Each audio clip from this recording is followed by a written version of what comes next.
Something happened today that the mainstream media is barely talking about. And if you understand what it actually means, you'll realize this conflict just entered a phase that nobody predicted. Stay with me, because by the end of this, you'll understand why one of the most powerful militaries on Earth is facing a problem it genuinely doesn't know how to solve. Today, May 13, 2026, The Washington Post broke a story confirming that Hezbollah has deployed a new generation of drones that Israeli electronic warfare systems simply cannot jam. Read that again slowly. A military group that Israel declared severely weakened, whose top leadership was assassinated, whose ranks lost several thousand fighters, and whose infrastructure was pummeled by Israeli and American airstrikes, just unveiled a weapon that Israel's billion-dollar defense architecture has no current answer for. This is not a minor update. This is a turning point. If you're new here, this channel-verified Bulletin is where we go past the headlines and into what's actually unfolding on the ground.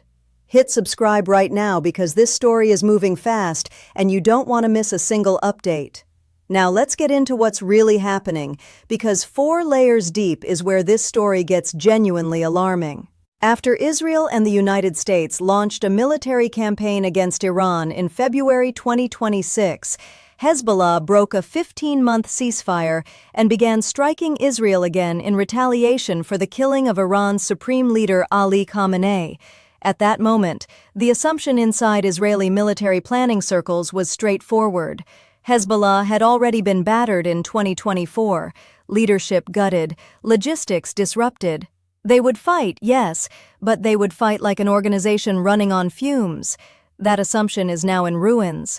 Hezbollah's rate of attacks has not just continued since March, it has doubled. Their operations hit a single-day peak of 97 separate attacks on Israeli military forces occupying southern Lebanon. 97 attacks in one day. From an organization the world was told was on its knees. How do you explain this? The honest answer is that Western analysis got it badly, fundamentally wrong. Atlantic Council expert Nicholas Blanford, who has tracked Hezbollah from Beirut for years, put it bluntly, "I don't know why people always thought that Hezbollah had been so badly beaten. They did take a battering for sure, a loss of leadership and all the rest of it. But I never doubted that they still had the ability to mount a pretty tough fight if they had to.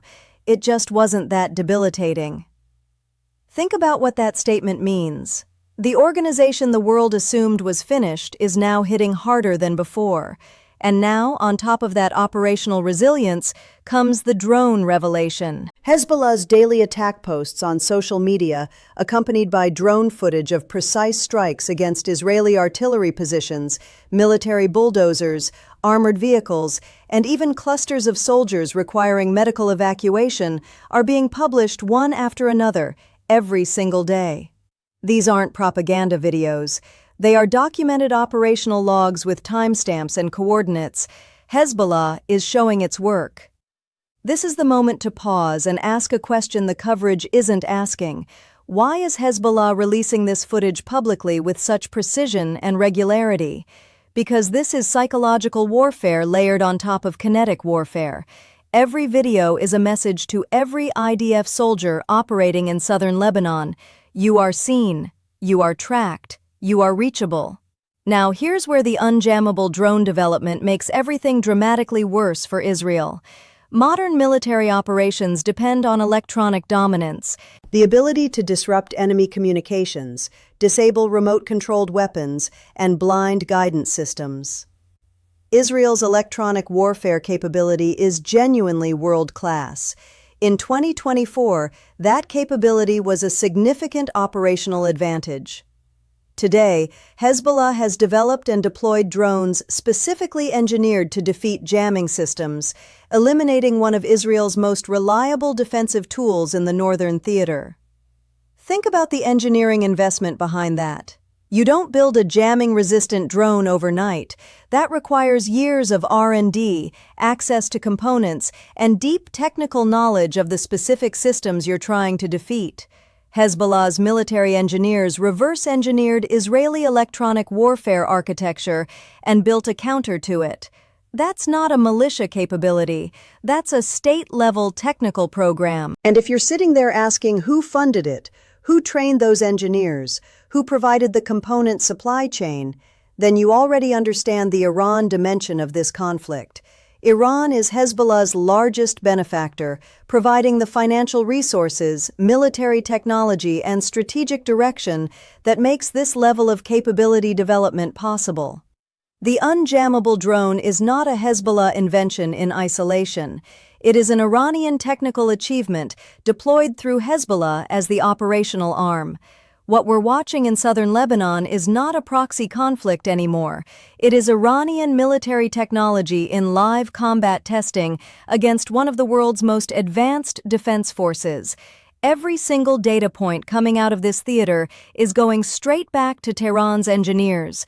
Every successful strike, every electronic countermeasure that worked or failed.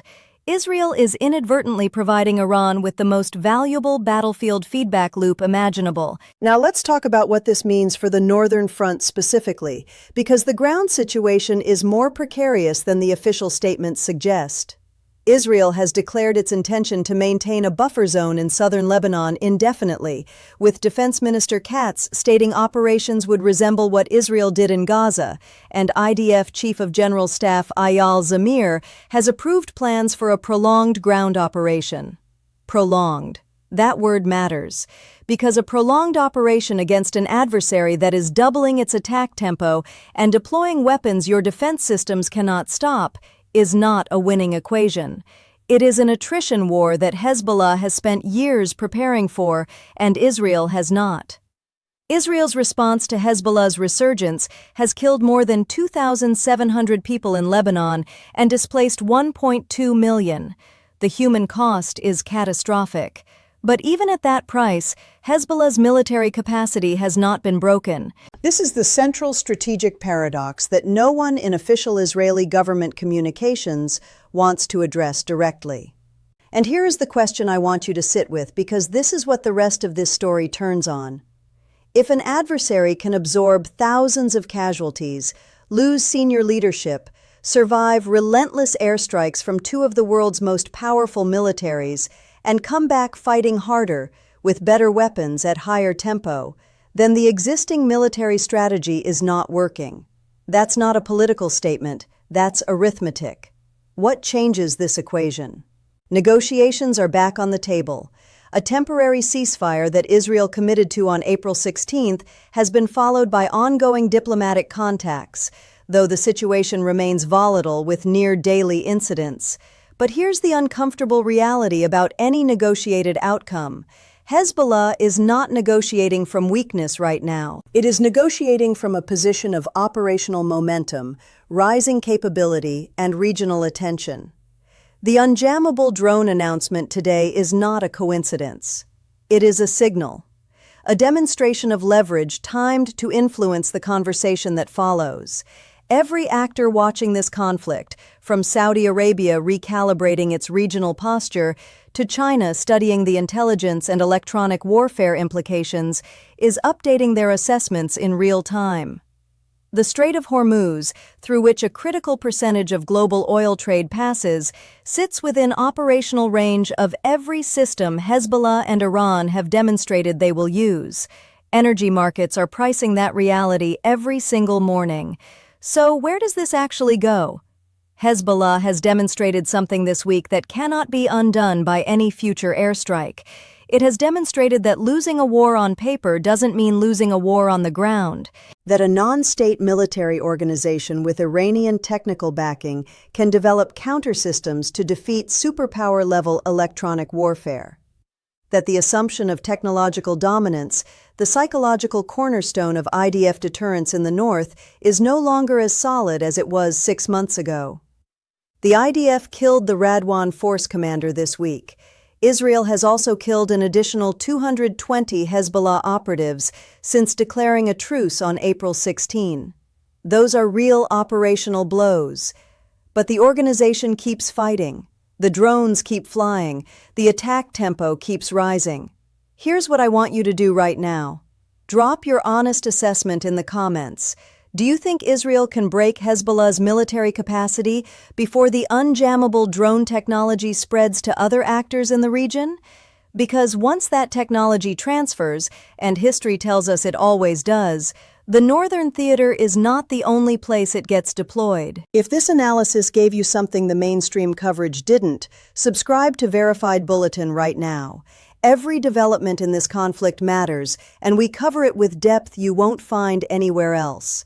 Like this video so more people can access verified, honest analysis instead of noise. This conflict is entering its most dangerous and unpredictable phase, and the next update may come faster than anyone expects.